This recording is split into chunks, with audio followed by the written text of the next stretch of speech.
The following you are about to hear may seem strange and bizarre, but it is our intention to bring you only documented proof. The general public is unaware of the fact that for the past 200 years, fires of revolution have been smoldering beneath the whole structure of civilization. In 1953, the California Senate Investigating Committee on Education released its 11th annual report. On pages 169 and 170 of that document, we find the following words, quote, "So-called modern communism is apparently the same hypocritical and deadly world conspiracy to destroy civilization that was founded by the secret order of the Illuminati in Bavaria on May 1st, 1776. The recognition of May 1st, 1776, as the founding date of this world revolution conspiracy is not hard to understand when it is realized that May Day is frequently celebrated even in recent times by rioting and bloodshed on a worldwide scale. It was not until 1847 or 48 that the communist conspirators who had theretofore operated in secret came out into the open with the Communist Manifesto by Karl Marx and Frederick Engels, boldly proclaiming against practically everything upon which civilization is based: God, religion, the family, individual liberty, and so forth. The concluding paragraph on the manifesto reading, "Communists scorn to hide their views and aims. They openly declare that their purpose can only be achieved by forcible overthrow of the whole existing social order. Let the ruling classes tremble at the prospect of a communist revolution. Proletarians have nothing to lose but their chains. They have a world to win. Proletarians of all lands unite." In issuing this manifesto, the communist conspirators evidently believed the time had arrived when, with the aid of ignorant victims, a worldwide takeover could be accomplished. But there were not enough ignorant victims to manipulate them, and the expectant coup failed. The conspirators thereupon conceived a plan for the future of supplementing the long-established secret conspiracy in existence since 1776 with an unremitting public campaign for victims among the ignorant of all nations. And in an attempt to hide from view the underlying hypocritical conspiracy existing since May 1st, 1776, it was decided that in such public campaign, the Manifesto of 1848 should be heralded as the founding date of communism, and Karl Marx falsely proclaimed as its author. So wrote the elected members of this California State Senate Committee in 1953. Here and there, lone voices have been raised to alert the world to the imminent dangers from this satanic conspiracy of the forces of darkness. Their voices have largely gone unheeded, and even many leaders of the so-called anti-communist movement have failed to grasp the staggering realities of this conspiracy within the conspiracy. One who saw the total picture was Commander William Guy Carr. This recording was taken from a speech delivered by Commander Carr in Chicago in 1958, a few months before his death. It was not Carr's intention to document the whole history of the Illuminati conspiracy in this speech, since a great many books had already been printed on the Illuminati, the world revolutionary movement, including his own books, Pawns in the Game and Red Fog over America. In this speech, Commander Carr sets forth the basic philosophical concepts behind the greatest mystery of all time, the revolutionary attempts to overthrow all governments and all religions in order to enslave the whole human race under a super one-world government ruled by satanic despotism.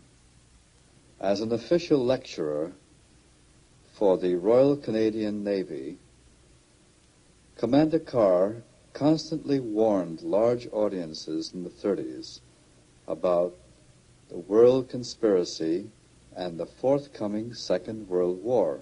During that time, he wrote 7 best-selling novels. Some were selected to become part of the Royal Library, the Library of War Museum, and the Sir Millington Drake Library at Eton College, and the Braille Library for the Blind.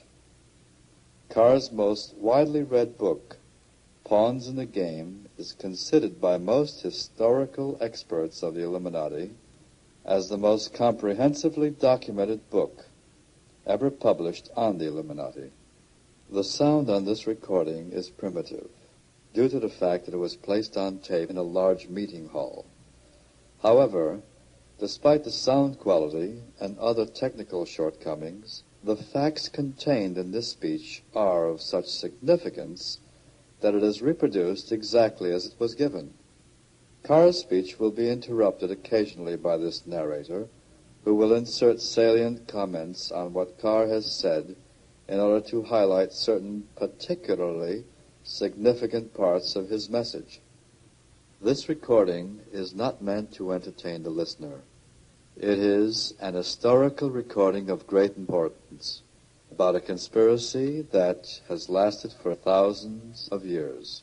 Numerous books have been written on the subject of the Illuminati, and it has been referred to by such men as George Washington, John Adams, and Abraham Lincoln. A list of books for the listener who wishes to pursue this subject will be found on the liner notes on the back of this record. I would like to present to you a speaker that has given much of his life for the welfare of humanity and to study the things that are going on in the world revolutionary movement. Our speaker this evening has a very wonderful way of presenting a message that is so badly needed, and I hope that each of you will listen with open minds and forget all prejudices and all bigotry. We have nothing to gain by hatred, and our speaker will certainly give us the reasons for that. And so at this time, we're very happy and proud to present the Commander William Guy Carr from Canada.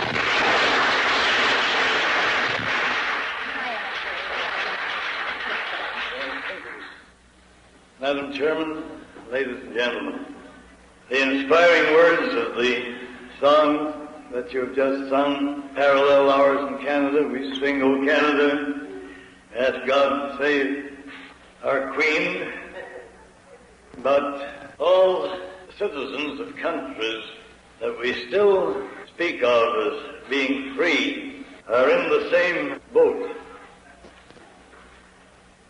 Unless we be doers of the word as well as hearers, unless we translate what we say into action, I'm afraid we are going to suffer the penalty of our indifference.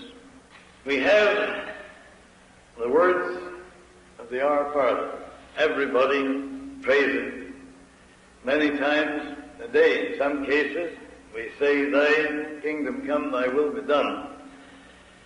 But what do we actually do towards establishing God's plan for the rule of creation and putting it into effect on this earth?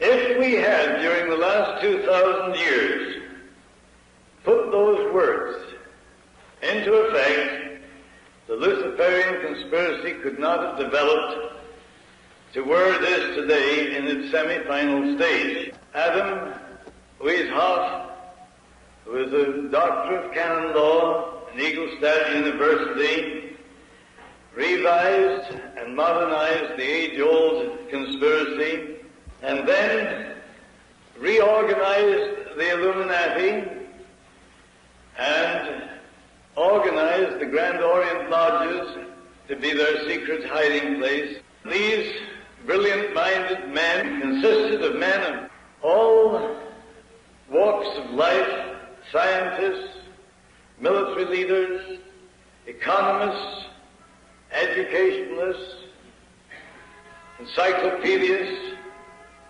so on.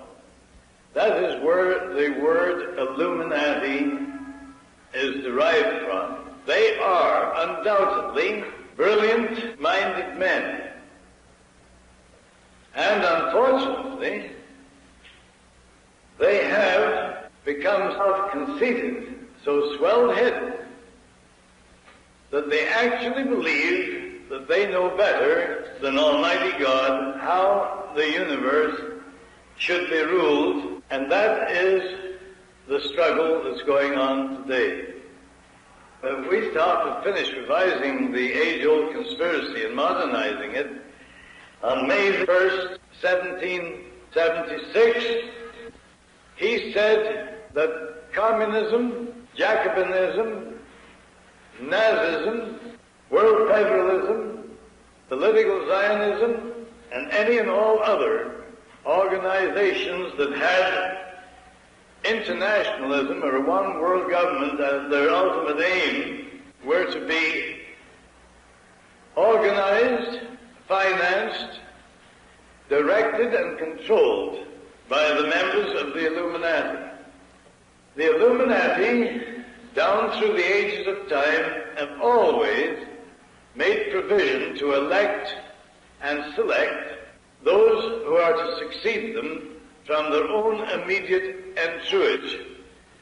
They are children of well-bred families whom, because of the fact that they show exceptional mental achievement, are highly educated and thoroughly trained to serve the purpose of those that direct the world revolutionary movement.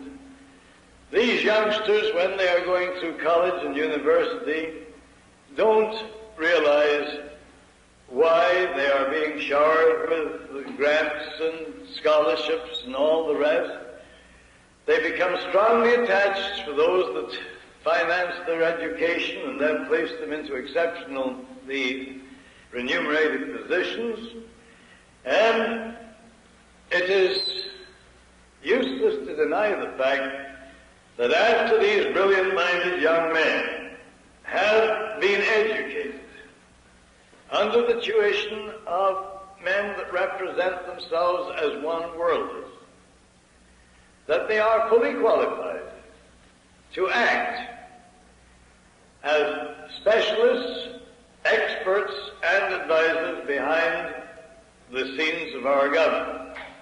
Thus it is through these men whom we term agentur that the governments of your country and mine, since way back in history, have been made or advised or pressured into accepting policies that have always ended in reoccurring wars and revolutions. Because the principle on which the Luciferian conspiracy is based is the ability to keep secret their plans, and for the Illuminati and their agentur to keep dividing the world's population into opposing camps in ever-increasing numbers so that they can be armed, and after they are armed, they are built up to more or less equal in strength. We call that in military terms balance of power. And after that has been done, the Illuminati invariably produce the incident which will cause the opposing sides to fight and destroy each other, while those that foment the wars and revolutions reap the financial benefits and sit back on the sidelines, patiently waiting for the day when all governments and religions will have been destroyed as world powers. Westoff said that when this point is reached, then, for the first time, they will make known to the masses the pure light of the true doctrine of Lucifer and impose it with satanic despotism. What Weishaupt said in the 1700s, the latter part of the 1700s, Pike, General Albert Pike, confirmed in the latter part of the 1800s.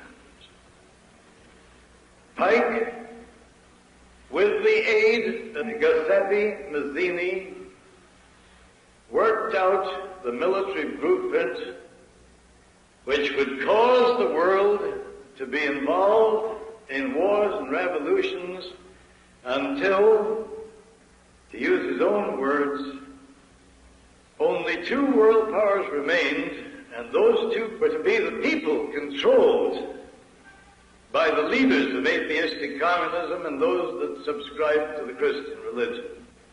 I know it is very hard for the average, decent, clean-minded citizen to realize that such a devilish, and I use the word advisedly, diabolical plot has been in operation. But the Scriptures, the Old Testament, is nothing more or less than the history of that conspiracy of the Luciferian forces to prevent the human race establishing God's plan for the rule of creation, putting it in effect on this earth. Christ himself came to show us what must be done if we were going to halt that conspiracy on this earth as St. Michael halted it in heaven. He told us who were directing that conspiracy. He said, it is they of the synagogue of Satan. He said, they are sons of the devil, Lucifer, whose lusts they will do. He was a murderer from the beginning. He knows not the truth, for the truth is not in him. When asked, who are these men? He said, them that call themselves Jews, but are not, and do lie. The devil's whole plan is to use cunning and deceit. That is why our Heavenly Father, through His Son, Jesus Christ, told us that He was the father of lies. And they will make any statement and justify the telling of a deliberate lie, providing it moves their conspiracy towards its final goal. Mazzini, Giuseppe Mazzini, was an Italian. If you look in your encyclopedias, you will find him eulogized as a great Italian patriot. That is how the agents who direct this conspiracy deceive the people into believing what is a direct lie. Giuseppe Mazzini was the director of the World Revolutionary Movement and was appointed as the director of the whole World Revolutionary Movement in 1834. After the French Revolution was over and the American situation here was in turmoil, Mazzini came to America and he consulted with General Albert Pike, who was disgruntled because his Indian auxiliary troops had been disbanded on the charge that they had committed atrocities under the cloak of legitimate warfare. Therefore, Pike became an illuminist, and he built a house in Little Rock with 13 rooms in 1840. And it was in that house where he worked to perfect the military blueprint of wars and revolutions that would bring Weishaupt's plan to its final stage. The blueprint called, first of all, for the putting into effect of Weishaupt's plan to create international atheistic communism, and then use it as the Illuminati's destructive force to help them destroy all existing governments and religions. I know it hurts when the truth of history reveals that men who have been built up by false propaganda into national heroes are proved to be feet of clay.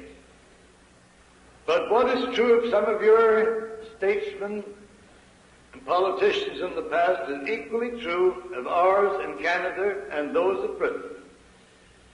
Since the turn of the 19th century, since 1801, there has hardly been a prime minister in England or Canada or a president in this United States, with the exception of Lincoln, who wasn't under the control of the Illuminati.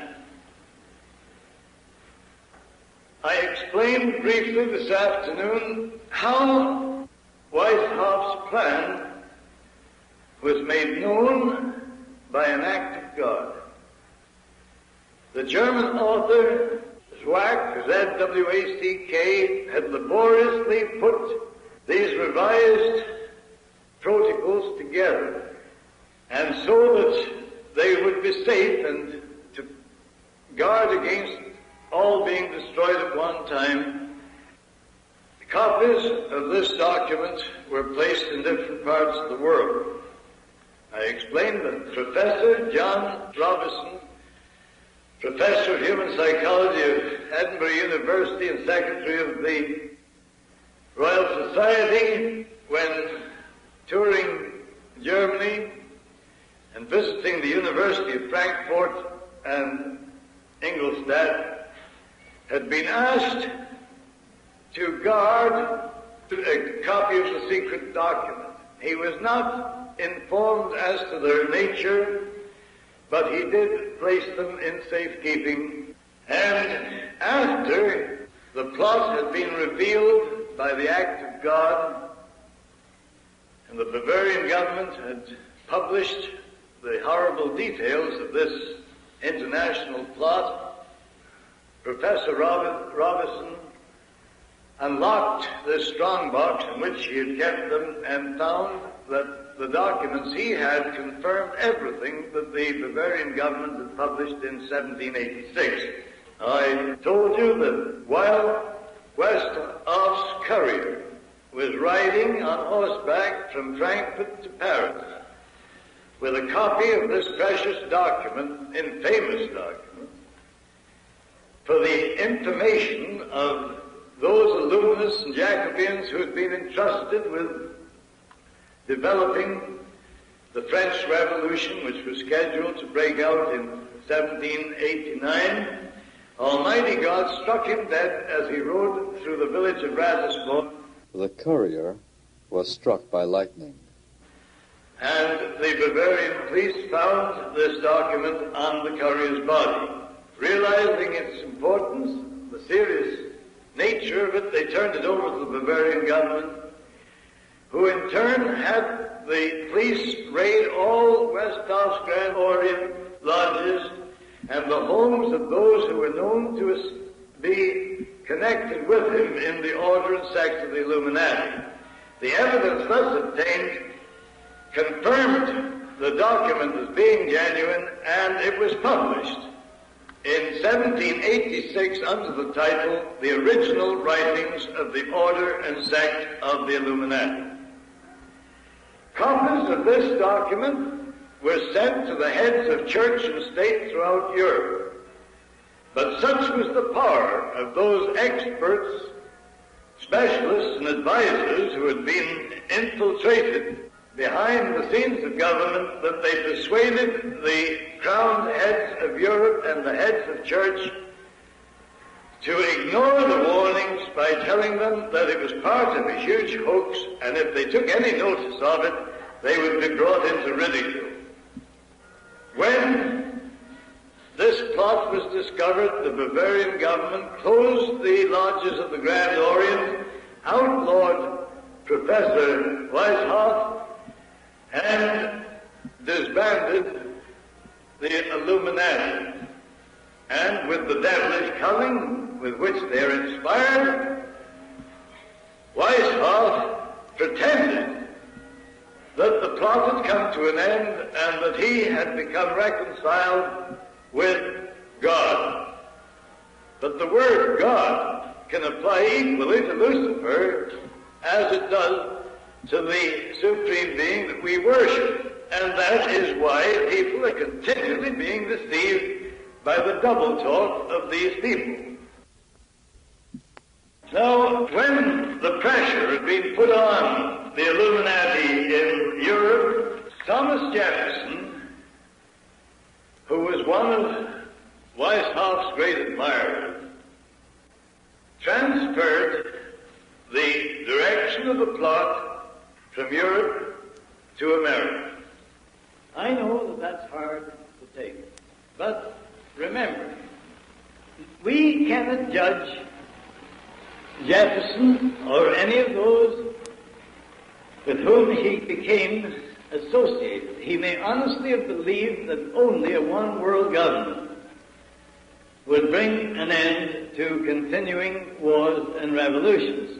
Or he may, and only he and his maker know it, have become a member of the order and sect of the Illuminati. It would appear that the latter is what happened. As 1789, Professor Robinson, whom I referred to before, published a book entitled Truth of a Conspiracy to Destroy All Governments and Religions. And in that book, and there are copies of the book right here in the United States at the present time, carefully guarded. This book has recently been reprinted and is included in the book list on the back of this record. John Robinson, who was himself a high-degree Mason, considered it was his duty to expose the Illuminati and their secret intentions, and he risked his life to publish that documentary. So in 1789, he gave warning that the Illuminati had infiltrated into Masonic lodges in the United States and had created a secret society within a secret society. Now, let it be clearly understood that I am not making any charges whatsoever against the Masonic orders of the Scottish, or the Blue Rights, or anybody else, because I know only too well that it is a rare occasion if even a 32nd or 33rd degree Mason suspects that higher than that is this secret power that infiltrated into their organization. Now, to give you some additional proof to show how these conspirators work, on July the 19th, 1798, David A. Tappan, president of Harvard University, warned the graduating class regarding the influence Illuminism was having in American politics and religion.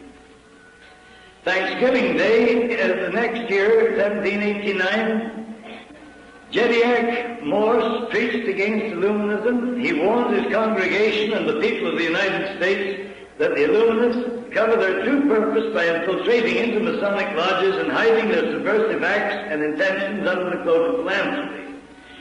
In 1799, John Cozzens Ogden exposed the fact that Illuminists in New England were indefatigably engaged in destroying religion and government in America under fiend regard for their safety.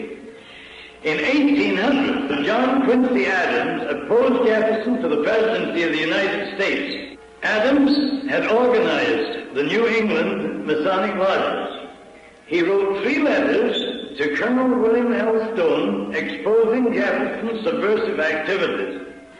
The letters referred to are, or were, on exhibition in the Rittenhouse Square Library of Philadelphia only a few months ago. They are credited with having enabled John Quincy Adams winning the presidency. In 1826, Captain William Morgan took it upon himself to inform all other Masons how and why the Illuminati were using their lodges for subversive purposes. The Illuminati delegated one of their members, Richard Howard, to execute Morgan as a traitor. Morgan tried to escape to Canada, but was captured at the border and murdered. Richard Howard reports to a meeting of the Knights Templars in St. John's Hall, New York, how he had executed Morgan. Arrangements, according to Elaine, were then made to ship Howard back to Liverpool in England, and the incident caused such indignation on the part of the Masonic fraternity that their records prove that as a result of this incident, thousands of Masons seceded from the northern jurisdiction. Since I published that in last issue's News Behind the News, the grandson of one of the men that led that revolt in some way got hold of a copy, and he went to the trouble of sending me copies of the minutes that his grandfather had taken, or his great-grandfather had taken at the meetings that dealt with that very subject, so that I would have additional evidence of the proof of what I'm telling you.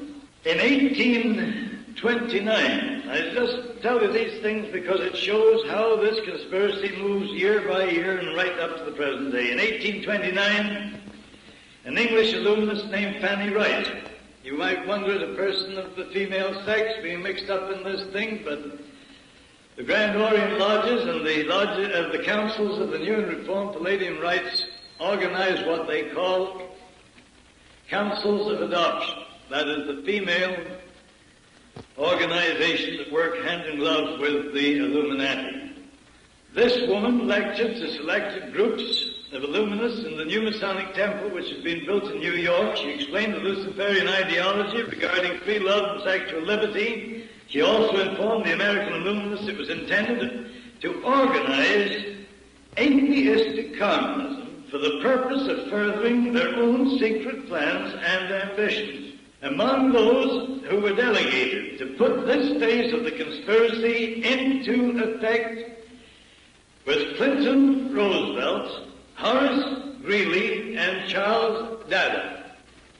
Nobody had ever heard the word communism used generally at that date. As a matter of fact, the word communism was not put into common use until after Lenin and Trotsky usurped power in 17 from the Mensheviks who had fought the Russian Revolution. It was only then that the word communism became into common use. I want you to mark these things very carefully. In 1841, Clinton Roosevelt published a book called The Science of Government Founded in Natural Law. That book embodies Weissaup's pattern of a one-world UN-type dictatorship. Clinton Roosevelt was a direct ancestor of Franklin Delano Roosevelt. Roosevelt, Greeley, and Dada organized the Locofoco Party in 1834 to cover the real purpose. They organized the first labor movement in the United States the following year, and then covered their activities under the name of the Whig Party. And the money that they raised by these activities was used to finance none other than Karl Marx to write the Communist Manifesto in Das Kapital in Soho, London, England. Karl Marx was the nephew of a Jewish rabbi, but he defected from Judaism. He was baptized into the Christian religion, and he was a hater of the Jews. He was no more an atheist than what I am. But he wrote that document so that he could get people who had lost their faith to join the Communist Party and allow themselves to be used to further the secret plans of the Illuminati. While Karl Marx and Engels were writing the Communist Manifesto, a German professor of the name of Karl Ritter of Frankfurt University was actually employed by the Illuminists, writing the antithesis of the communist ideology, so that the Communist Party and the anti-Communist Party could be used to divide the world's population into opposing camps and bring about World War I. Professor Carl Ryder was succeeded after his death by Nietzsche, who completed his work.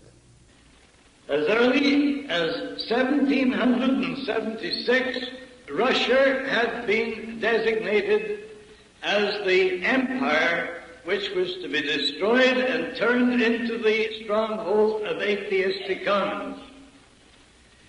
But the historians that teach in your universities and in your colleges don't say anything about that.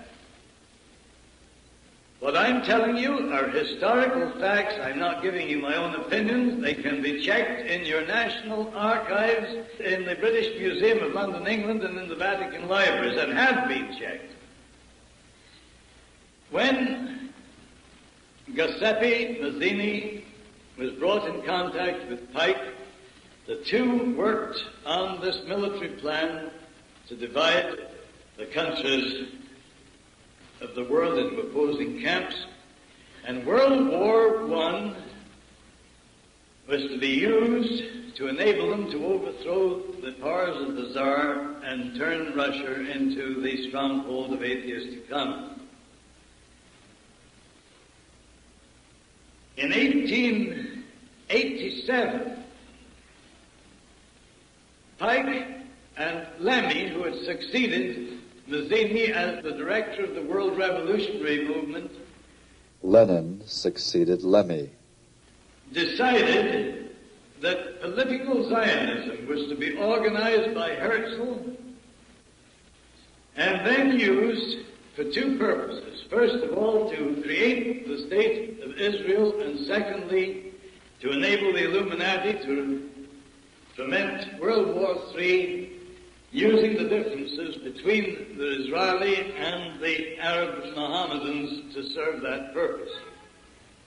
The plot also required that after World War I had turned Russia into the stronghold of atheistic communism, communism was to be built up in strength by the leaders of our so-called democratic countries until it equaled in strength in every respect the united Christian world, and then it was to be contained.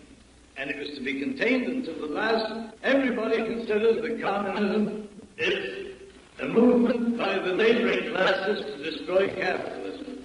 Nothing could be more ridiculous.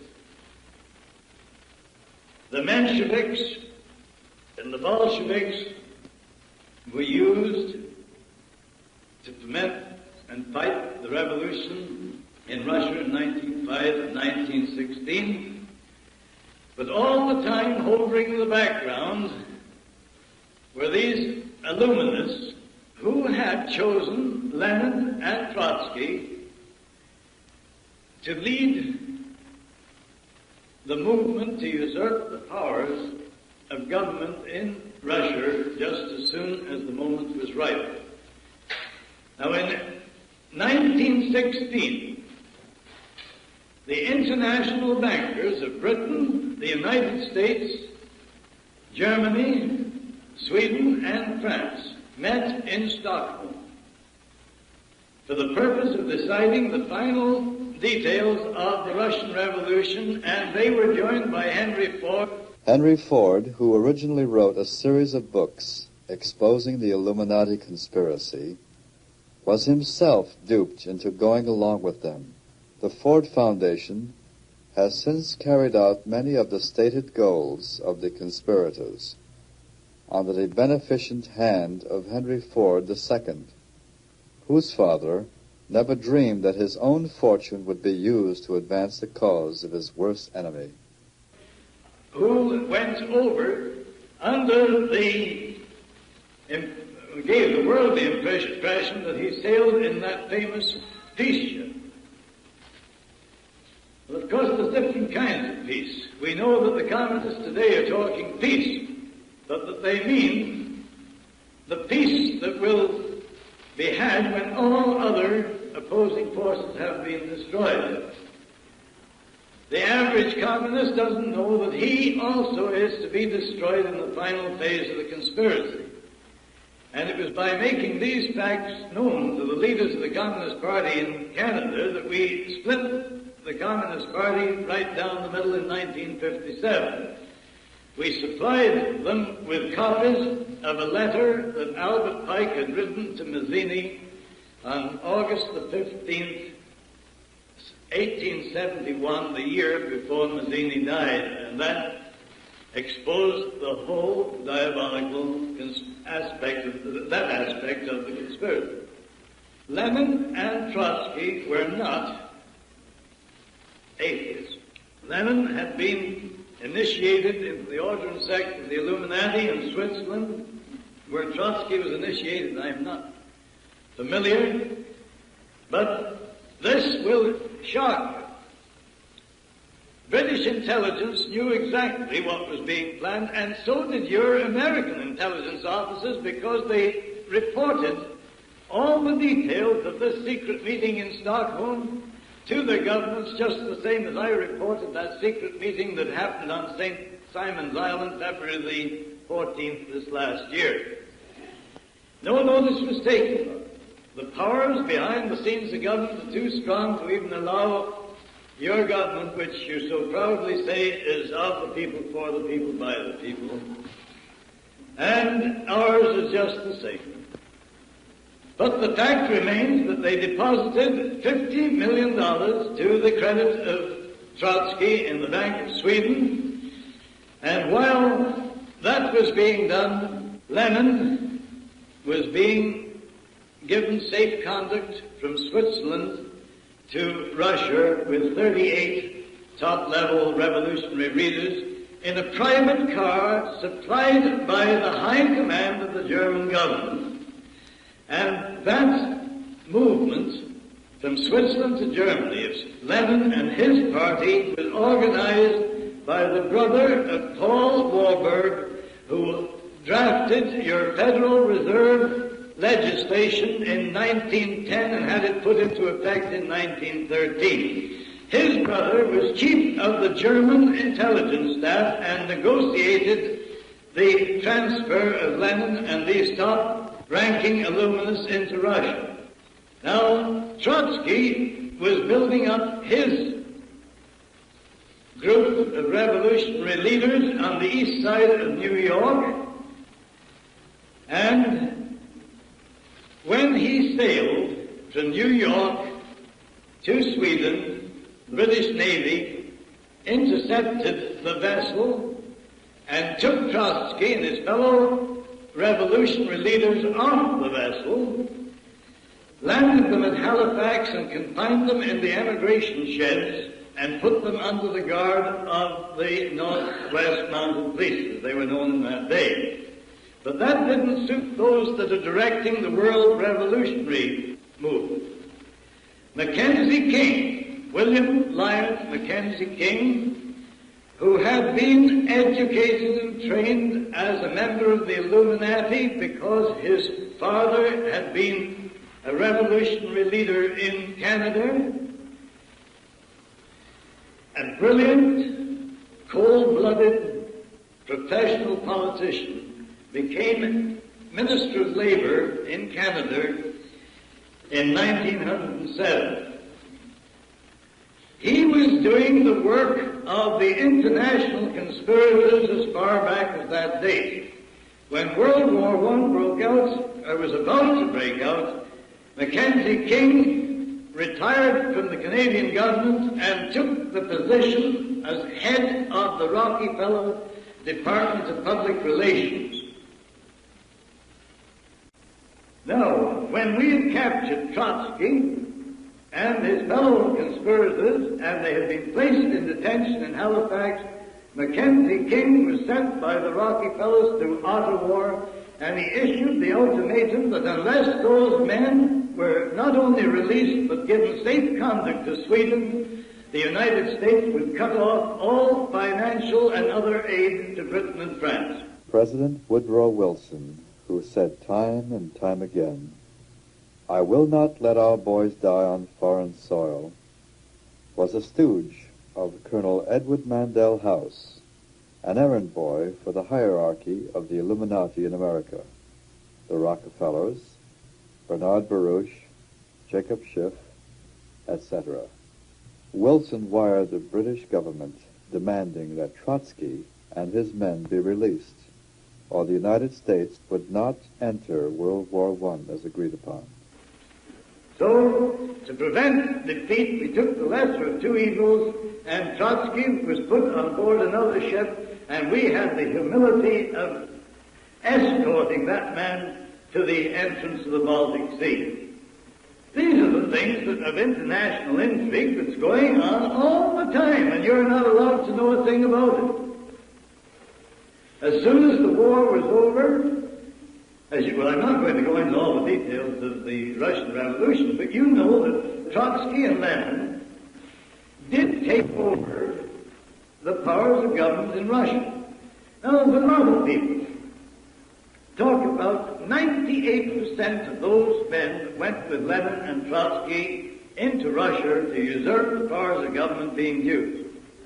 That's a perfectly correct statement if we use the word Jew as it is generally used. But remember this, they entered Russia in the August and September of 1916.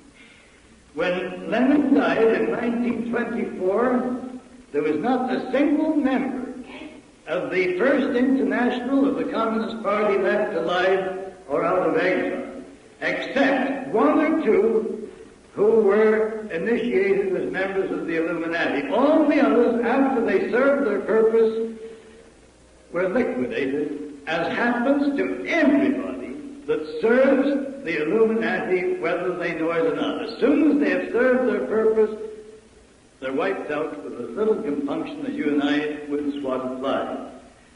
Now, the Nazism, as had been founded by Professor Carl Ritter, the same year, 1848, that Karl Marx wrote the Communist Manifesto, had to be used to foment World War II for the purpose of destroying the German Empire and reducing the strength of the British Empire so it was no longer a world power.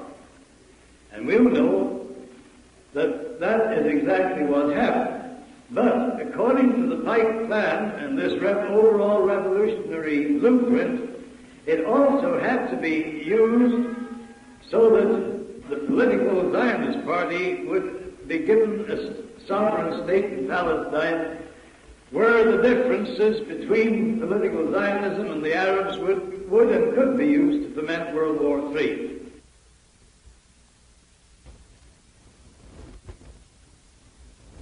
The Treaty of Marseille was deliberately written in such a manner that it facilitated those who were directing the world revolutionary movement of starting World War II when they thought the time was right. You'll find all kinds of documentation in there, secret messages passing between the heads of your government and ours. And let me tell you this, some friends of mine, high-ranking British officers, and some of your own countrymen, did everything within their powers to try and prevent World War II breaking out.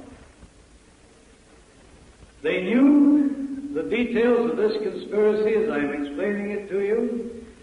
They went to Prime Minister Chamberlain and they told him that if he allowed World War II to break out into a hot and shooting war, that it would be continued until Britain had been destroyed as a world power. They even convinced Chamberlain of the truth of their statements. And that is why he went to Munich and came back with his umbrella and a piece of paper saying peace in our time. But then Chamberlain was maneuvered into a position where he had to declare war to keep the promise to the Polish people over the Carr incident. But you know that the first months of that war, we referred to it as a phony war. Chamberlain and the Premier of France had agreed that they would not bomb any German targets other than strictly military targets. That didn't suit these bloodthirsty international gangsters. That was too slow. So they gave orders that Chamberlain had to be got rid of, and Chamberlain didn't know what to do. He told Commander Ramsey, a very highly decorated officer in Army intelligence, and a man who was a member of Parliament for Peeblesshire in Scotland, he said, if you will only get me definite evidence of what is going on behind the scenes, he said, I will put a stop to this war. Ramsey approached a man in the American embassy, and he told him, if you will only give me copies of the secret correspondence and signals that was passing between Churchill and Roosevelt, and let me have them just long enough to show the Prime Minister, he says, we'll end this war.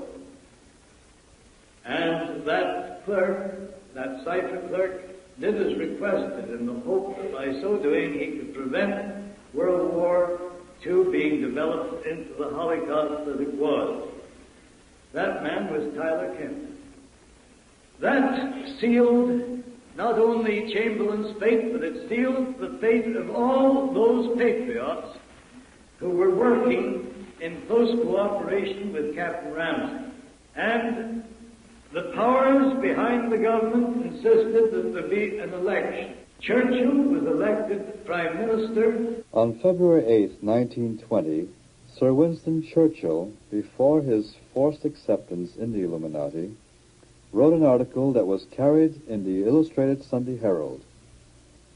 From the days of Spartacus Weishaupt to those of Karl Marx, he wrote, to those of Trotsky, Russia, Bela Kun, Hungary, Rosa Luxemburg, Germany, and Emma Goldman, United States, this worldwide conspiracy for the overthrow of civilization and for the reconstitution of society on the basis of arrested development, of envious malevolence and impossible equality, has been steadily growing. It played a definitely recognizable role in the tragedy of the French Revolution. It has been the mainspring of every subversive movement during the 19th century.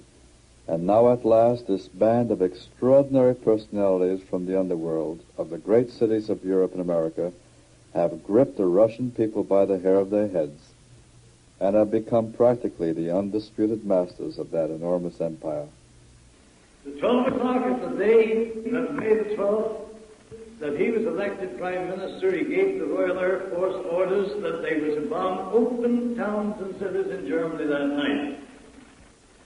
At midnight, he broke the previous Prime Minister's promise with the French President that would not do that. At midnight on that same day, he had the secret police that nobody knew were even in existence in England raid the homes of 400 and some odd patriots, including admirals of the British Navy, and they took them and their wives out of their beds in the middle of the night and locked them up in Brixton Prison without a charge or opportunity for trial, and they kept them there for 4.5 years. I'm not telling you a fairy tale. I'm quoting historical facts. The people of England have never been allowed to know that yet, and yet I have Admiral Sir Barry Donville, with whom I am in constant correspondence, and I served with his brother in the First World War on the same ship, and I know every detail of everything that happened about that. Admiral Donville was one of the finest and most capable British admirals that our country produced. He was the greatest fighting admiral that we had in the First World War. He fought and won more engagements in and around the Bight of Heligoland than any other British admiral. He was 4 times decorated by the King with the highest honors that could be conferred on him, and after the war, he was put in charge of all naval establishments and then made Director of Naval Intelligence. Admiral Donald told me that he was 58 years of age before he began to suspect that the secret power that seemed to be able to cause our governments to adopt policies that led to their own destruction was the Illuminati. After World War II had served its purpose, and Nazism had been used to serve the purpose of the Illuminati, those who had directed the war on the German side were ordered liquidated. But so that it would be made look legal and nice, we had the Nuremberg trials, where they were legally murdered. Now, anybody that served in a high-ranking position in your Navy, the Canadian Navy, or the British Navy, knows that we have to obey orders. And those orders are given by the politicians, the civilians. Admiral Bacon, one of our British admirals, had the courage to write to Mr. Churchill in the First World War and said, "Sir, fighting the enemy is a pleasure. Fighting you politicians is the damnedest headache a man could inflict on himself." That was what Admiral Bacon, who was one of these gruff old fellows, and he didn't give a continental cuss for all the politicians this side had hated. And he wrote that to Mr. Churchill. Now, as a result of the Second World War, the United Nations was formed. Just one more step towards a one-world government. Your government gave recognition to Soviet Russia and was quickly followed by Britain. If you remember, the Bolsheviks became so powerful due to the aid we had given them that we had to fight a war of containment in 1919, 1920, and 1921. The conditions under which we fought the Bolsheviks was exactly the same as the conditions your troops and ours fought in Korea this last war. We were never allowed to give them a darn good licking. As soon as we just pushed them back and got them into where they were contained, then we had to stop. We weren't allowed to deliver the knockout blow. Good Lord, Bolshevism, or as we know it today, international communism, could have been absolutely wiped out in Russia between 1919 and 1921. But that wasn't in accordance with Weishoff's or Pike's plan. That plan said it had to be built up until it equaled in strength the whole of united Christendom. Now, is there any person in this audience can deny that during World War II, international communism was not built up until it equaled in strength the whole of united Christendom? What about Yalta, Tirana, Potsdam? Stalin took all they offered and asked for more. And because it suited the purpose of those directing international intrigue at the top, he got all he asked for.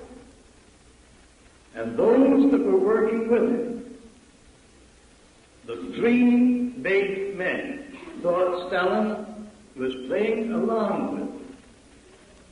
I think history will prove that Stalin went so far as to agree that FDR would be the first king despot. And when he double-crossed FDR after Yalta, that was the end of FDR. You want to ask some of your own intelligence officers if they'll open up. Thank God I never took the oath. I've been working at intelligence work since way back in 1912. And on every occasion that I was brought into the intelligence department, I begged on taking the oath, and because there was no difference of opinion between my senior officers, Admiral S.S. Jones and these other admirals I've mentioned, they never required me to take the oath, and that's the only thing that let my tongue loose so I could speak. If you belong to intelligence, to the FBI or the Royal Canadian Mounted Police, you are not allowed to divulge. I never asked them for any information. Working with a small, tight-knit group, we gave them all the information that came into our hands.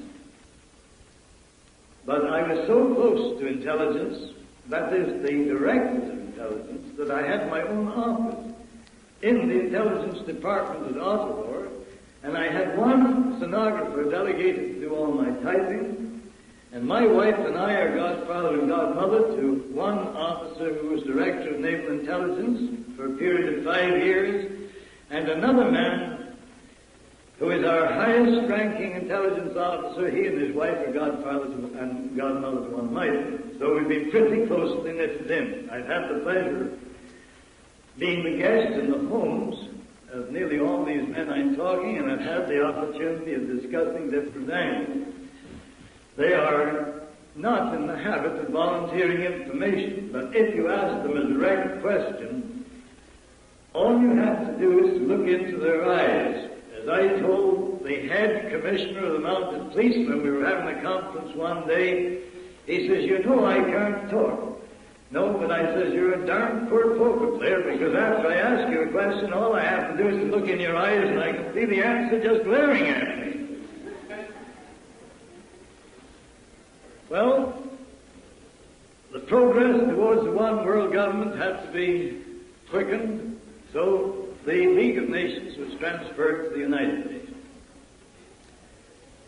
Now, going back to where I began my story and told you that this world revolutionary movement started in the celestial world when Lucifer challenged the right to Almighty God to be the supreme authority on the grounds that his plan for the rule of the universe was weak and impractical, because it was based on the premise that lesser beings could be taught to know him, love him, and serve him out of respect for his infinite perfections.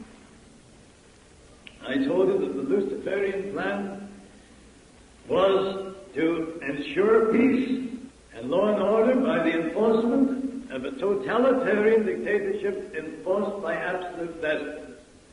That theory is what is being put into force here today. The people that we're so proud to say govern the country are not going to have any say unless we educate and make them understand that we're in the semi-final stage of this conversion. Now you'd say it's too late. It isn't. We have the words of our Lord Jesus Christ, who told us that if we would go out and teach all nations the truth and the whole truth, knowledge of the truth would set us free from the bonds with which we are being bound by the Luciferian conspirators. This isn't a racial or religious or a political matter, because in the final analysis, the satanic forces will divide those that survive the final social upheaval into just two classes. The brilliant-minded ones that have plotted and planned all this will be the rulers, and all the rest will be those that they enslave. It's an extraordinary thing, but the more you study all angles of this conspiracy, you find out that the brilliant-minded international gangsters that think out all the details of the various aspects of this conspiracy are financed by being awarded Nobel Prizes. Alfred Nobel was the inventor of dynamite that has killed more people in wartime than any other weapon ever invented. The Nobel Peace Prize has been won by such men as Linus Pauling and Martin Luther King, and the Peace Prize is an instrument used by the conspirators to carry on their work. Our Reverend Mr. what's his name, the Methodist minister, he was given $45,000 to work inside the religious thing. Not long ago, Bertram Russell was awarded the Nobel Prize for his book, The Impact of Science on Society. I know Rod Chisholm personally. He was the Minister of Health for Canada before he was appointed as Canada's chief delegate to the United Nations. He hadn't been very long in the United Nations when he was made president of the World Health Organization, which you know of by the three letters WHO, WHO. After he had put the internationalist brains, put their ideas into actual practice within the World Health Organization, he then was made director and president of the United Nations Mental Health Organization.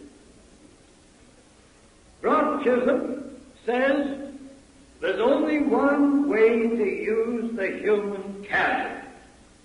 He says reduce the whole lot to one common denominator. Interbreed them, mix them up, get one great big mass of mongrelized humanity, and then put them under the yoke of absolute slavery, and he says you won't have any more wars through evolution. Well, that's sound logic. If the ruling class that consider they know better than Almighty God how to rule the universe get away with what they're working at, all the rest will be classified as goyim. And the word G-O-Y-I-M does not mean Gentile. It means human capital. That is the definition of that word. This play of words is confusing everybody. The whole diabolical plan depends on the agents of the Illuminati causing bigotry, hatred, on religious, political, economic, any other major issue, so that they can get us divided and throw us at each other's throats. Now, I have mentioned that when this conspiracy has developed to the final stage, that is after World War III, that the greatest social capitalism that the world has ever known is to be provoked by the Illuminati. Before I read you Pike's letter of instruction to Mazzini, telling him exactly how this final phase was to be put into operation, I just want to mention that World War III was scheduled to start Christmas week, 1957. I had called that shot years and years.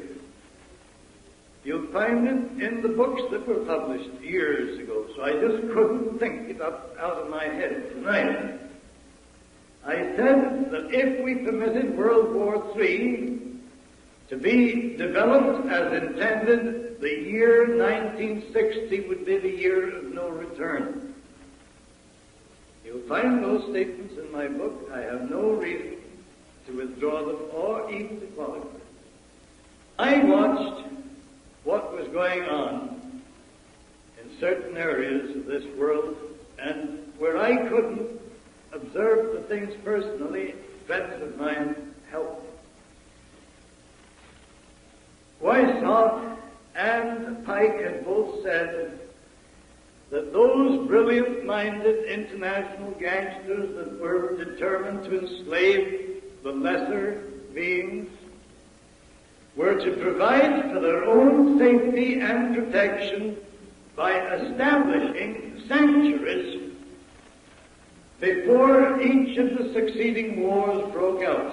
And that pattern has been maintained ever since the French Revolution, which broke out in 1789.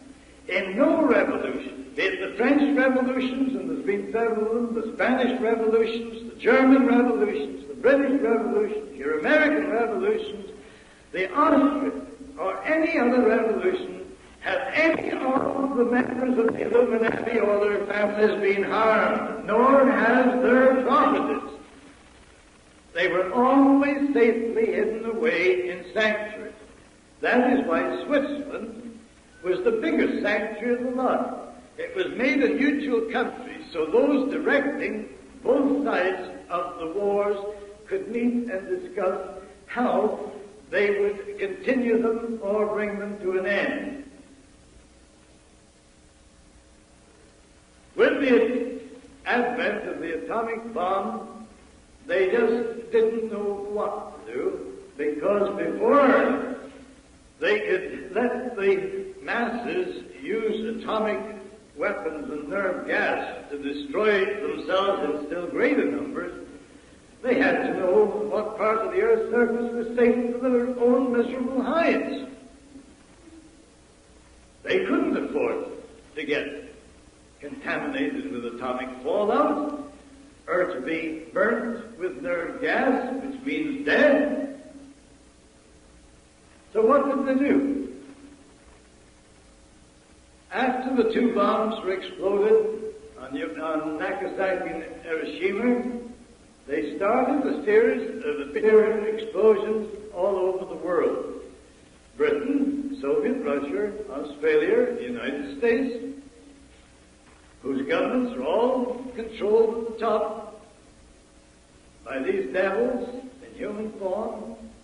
They popped off a bomb here, they popped off a bomb there, and they had the nuclear scientists all over the world measuring the atomic fallout so that they could find, if possible, places in which they could be perfectly safe while we were cutting each other's throats from ear to ear. It is not generally known, but Germany could have won World War II hands down. But they were not allowed. These Illuminati, who were behind the government of Germany, had strict instructions that the German Empire and the Nazi Party were to be destroyed. And I defy any member of the American High Command to deny this statement. The German army had sufficient nerve gas stockpiled 2 years before the war ended to have wiped out the whole population of Britain, France, and the United States had they been allowed to use it. Now, nerve gas is the most lethal weapon. The satanic inspiration has enabled the mind of man to discover this.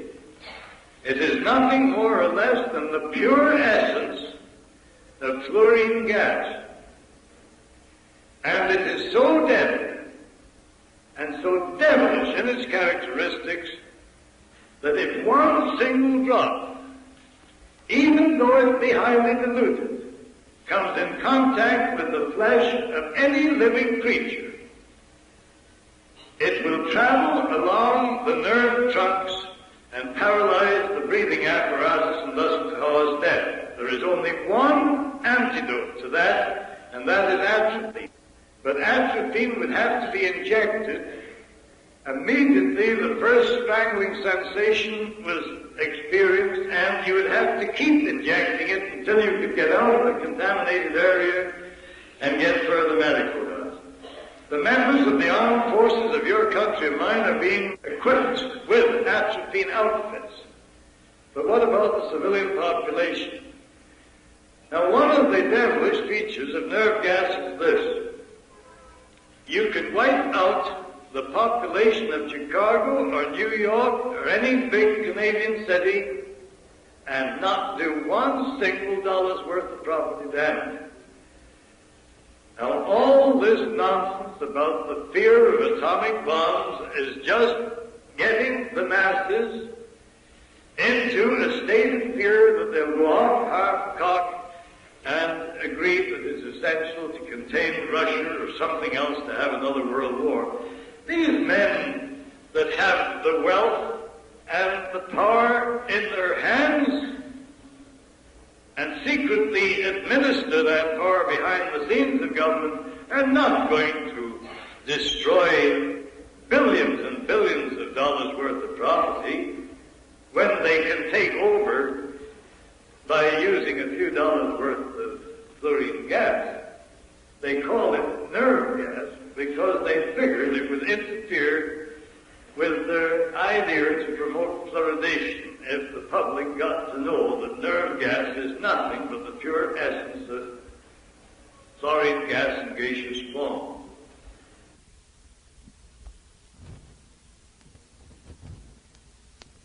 After studying the weather conditions that had prevailed over 50 years and studying the atomic fallout and the deposit, nerve gas deteriorates very quick. 48 hours, it loses its deadly characteristics, and an invading army could move into a place that had been sprayed in 48 hours. But there is a residue which collects in the clouds and is brought to Earth the same as what atomic fallout is by precipitation, rain. Now, in 1955, the year that I was starting to publish these two books, the scientists had reached the conclusion that one part of the world that was safe was that area bounded by southern Florida, the islands of the Caribbean Sea, and the British West Indies. As soon as that was secretly known, all the big multi-millionaires started the most intense building operations this country has ever known. The chairman of the Aluminum Company of America, Mr. Davis, bought 10,000 acres on the Isle of Pines and proceeded to turn it into one of the most luxurious hideaways where he and his top-level members of the Illuminati could live in peace and luxury while we were wiping each other off the face of the earth. Britain was so concerned about the increase of population in the West Indies that they financed the movement of around 250,000 West Indians out of the islands and moved them into England and Canada, paid their fares, told them it was to improve their conditions. Now, A.P. Taylor, who owns and controls the brewery interests of Canada, Hoffman, Bronfman, who controls all the distillers in Canada, and who are no more Jews or Zionists than what I am, but they control the movement at the top, and a group of their international gangsters that control the Canadian government's policy just as another group controls yours. They formed a syndicate. The first ante was $15 million, and they started to build palatial resorts throughout the West Indies and other islands of the Caribbean Sea. A bunch of your Chicago financiers and others extended Miami right down until it reaches now to Key West. All this happened after it's been called the safe area. It's a good job my nurse, when I was a kid, dropped me on my head, because she developed such a bump of curiosity that I've never recovered from it yet. And knowing what was in the wind, I had to go down there and see for myself what was going on. That is what took me down to Florida in the February of 1957. And what did we find? They were organizing water transports between the islands. They were taking cargo ship loads of preserved and tinned foods and stockpiling them throughout the area. They were building great big water condensers, so in case of drought or lack of precipitation, they can have the sea water turned into drinking water. Vining Davis was at the back of that reclamation program in which thousands and thousands of acres of marshland in Florida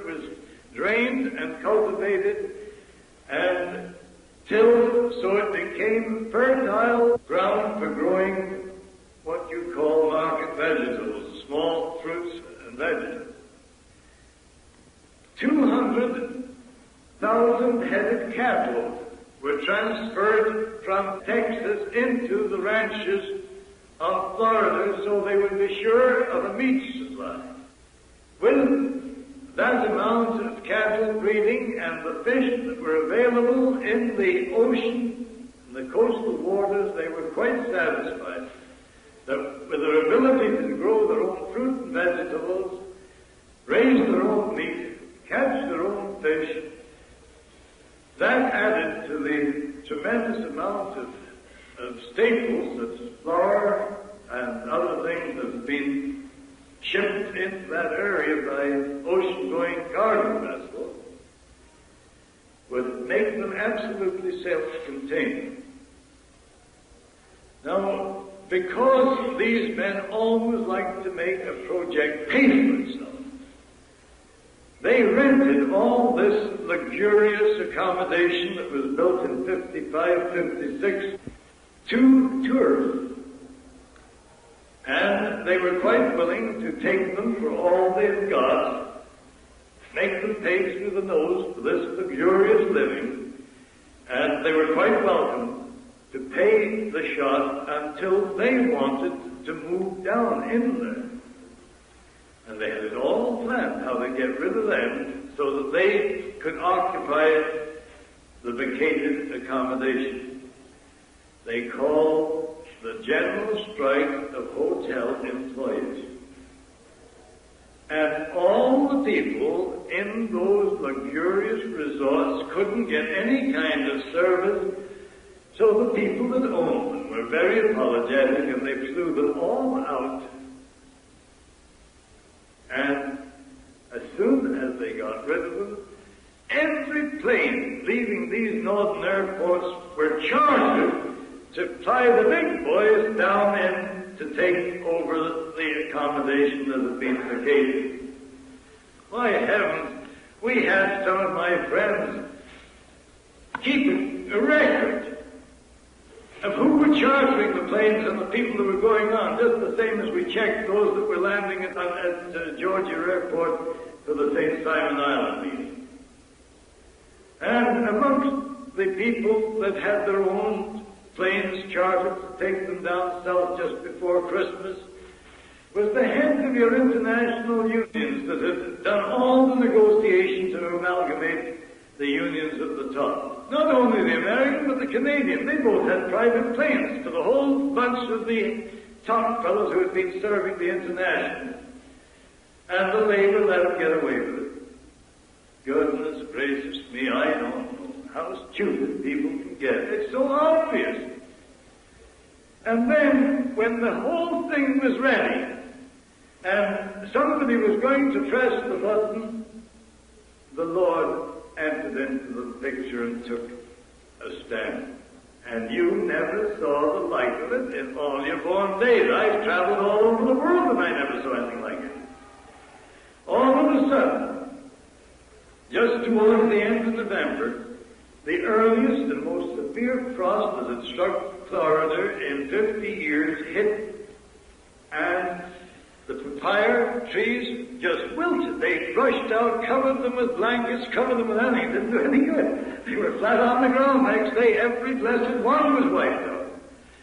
The fruit and vegetables that were just getting to maturity for the Christmas market were wiped out completely. There wasn't an onion or a radish or a lettuce left. And the rain started to fall, and the wind started to blow from every direction other than was expected. And there was such complete chaos as far as weather conditions were concerned that they fired the poor little meteorologist at Tampa because he couldn't call the shots 12 hours in advance. So they fired him, and they brought the top fella down from Washington. And when he got down there, all he did was hold his head, and he couldn't predict what the weather was going to be for 24 hours. So they had to call the war off. Too bad. Oh, we were just saying. They called the war off. They only postponed it for a while. They thought that these weather conditions couldn't prevail much longer. And you know, there was such a precipitation of rain that the fallout in Florida both nuclear fallout and fluorine was such that 76,000 head of cattle died. 76,000 head of cattle died. The next thing that happened, Christmas week came. You never saw such beautiful weather in your life. Everybody was down on the beaches swimming and bathing. For 7 days we had perfect weather. Then the angels pulled out the plug again, and the water came down, and the wind started to blow, and the temperature was all around. I was fortunate. I was so convinced that something like this would happen. I had a great big hand-knitted woolen coat, and you know I've been stopped a dozen times on the street by people who said, I'll give you $40 for that coat. Everybody thought I was nuts when I went down there with a great big hand-knitted coat. But boys, I was comfortable when other people were freezing to death. And then the second frost wiped out the next crop just as it was ready for market. And the cattle started to starve to death. There wasn't enough grass left on the pasture land. And before they could organize an emergency feeding program, they had to pull the grapefruit crop and take those great big wagons that carry about 10 tons and dump them in the pastures, and the cattle were so hungry they just munched grapefruit to keep alive. And that is a truth, and there's thousands of people can support that statement. Then the most mysterious thing of the whole episode happened. The fish that were so abundant in the coastal waters, in the islands and around the coast, they disappeared to the Lord knows where, and he won't tell. You couldn't catch enough fish in a couple of hours to supply 5 or 6 families, and when the fishing boats would go out and bring great big cargoes of lovely fish in, they couldn't find the fish. They even put electronic devices in their boats and went out 300 miles to sea to try and locate the fish shoals. No good. 40% of those that owned commercial fishing boats and charter boats went bankrupt, and the financiers took over their boats. 40%. Then, just to make sure that there wouldn't be any nonsense, in the beginning of 1958, as the third crop was ready for the market, the Lord sent another frost and wiped that. It was the latest frost that's ever been recorded.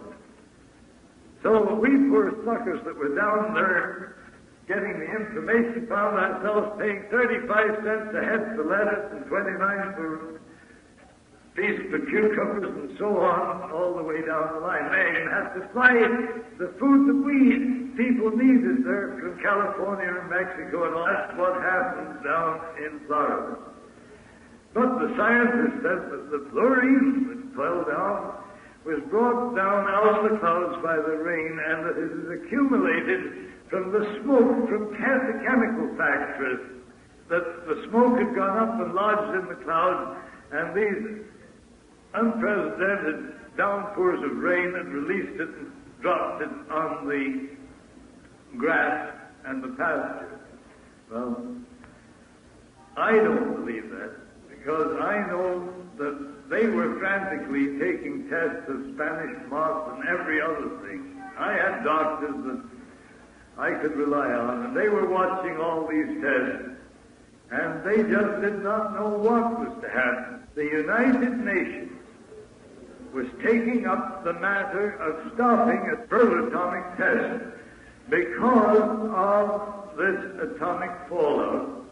That is what's going on in this world. Now, we started to show that the conditions which we experience today started in the supernatural world are conducted by men who are inspired by the satanic forces. Their purpose is to prevent us putting God's plan into operation so His will can be done here in heaven and what have you today in the United Nations.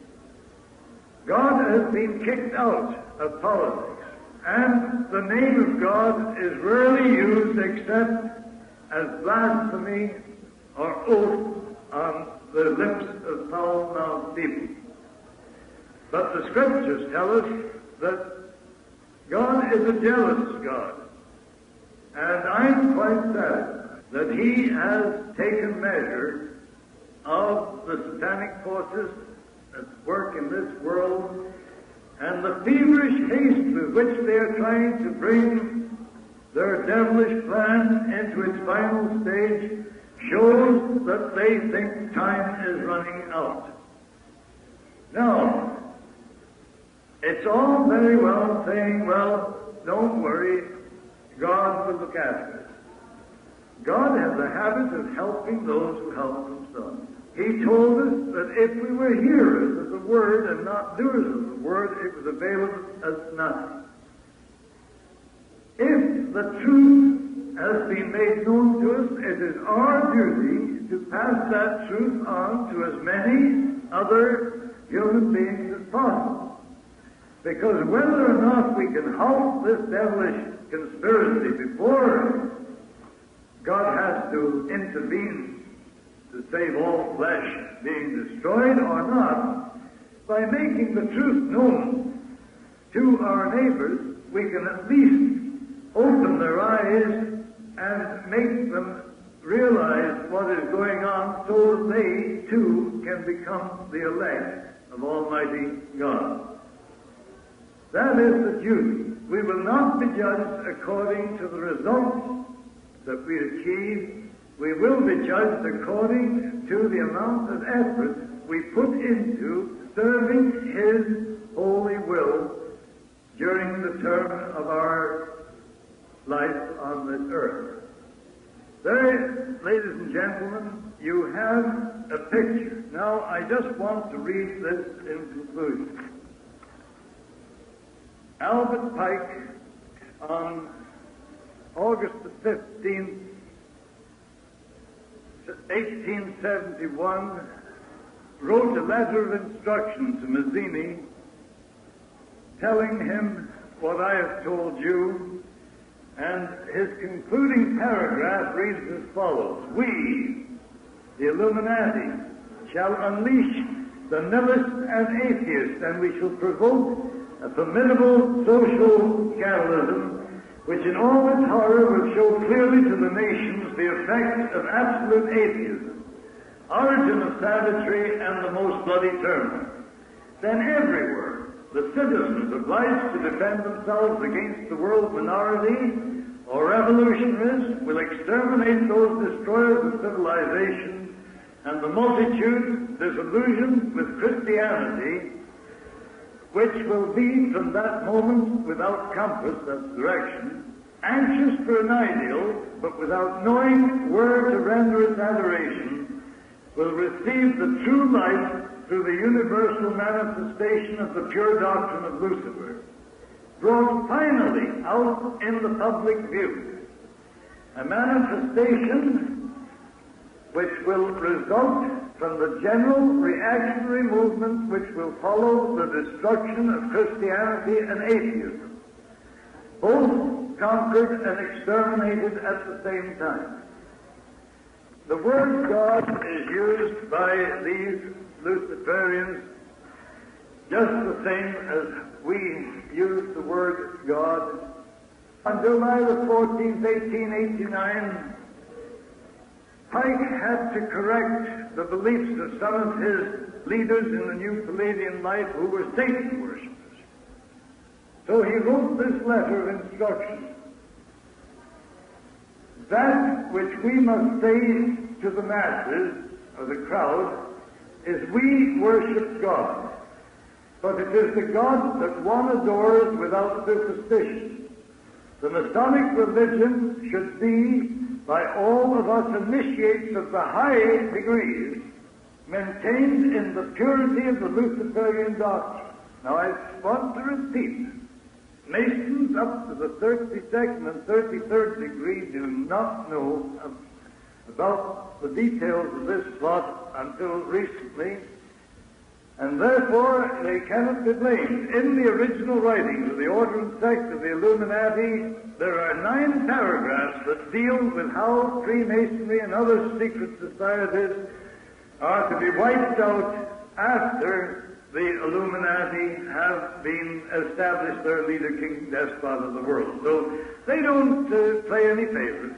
Everybody except their own little clique are to be either wiped out or subjugated. Lenin said it didn't matter if 75% of the world's population was liquidated as long as they controlled the other 25%. Referring to this God, what we say to the crowd is we worship God. But it is the God that one adores without superstition. I'll skip the next part.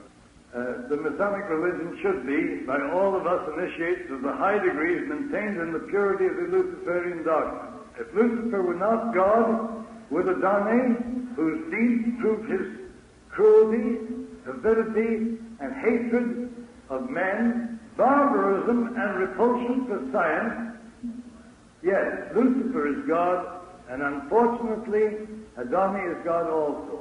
For the eternal law is that there is no light without shade, no beauty without ugliness, no white without black. For the absolute can only exist as 2 gods. Thus the doctrine of Satanism is a heresy, and the true and pure religion is belief in Lucifer, the equal of Adonai, but Lucifer, God of light, God of good, is struggling for humanity against Adonai, the God of darkness and evil. Now, the word Adonai is used to identify God by the Luciferian creed when it is being exemplified in the higher degrees of the Grand Orient Lodges and those of the New and Reformed Palladian Rites. There's the picture.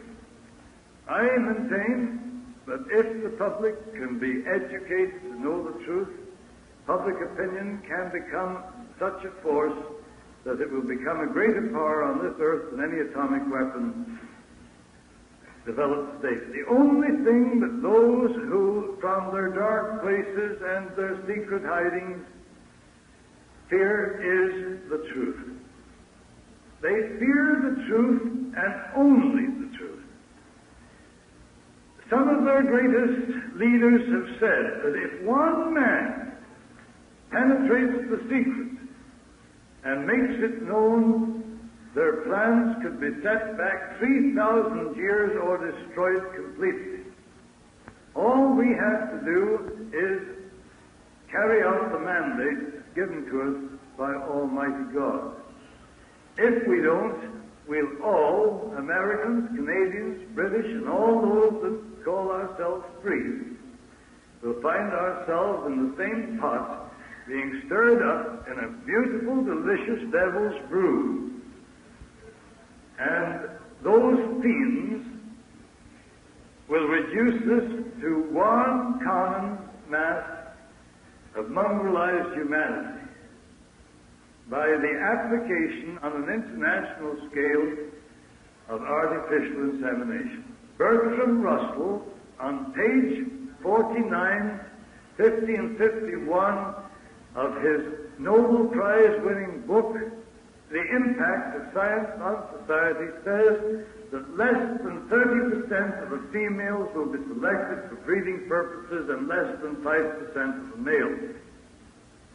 And that breeding will be the same as on a stock farm. It will be strictly limited and selected to fill the requirements of the state.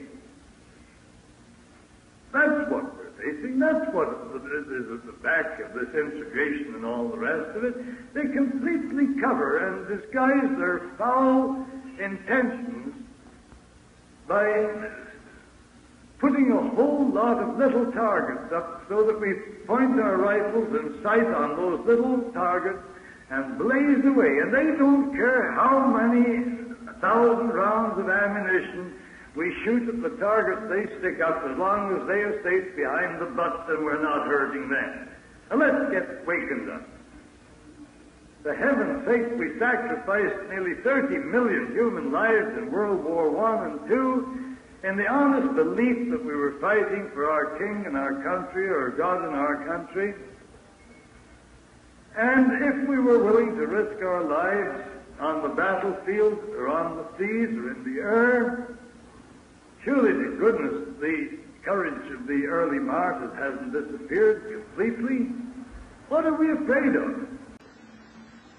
What's causing it?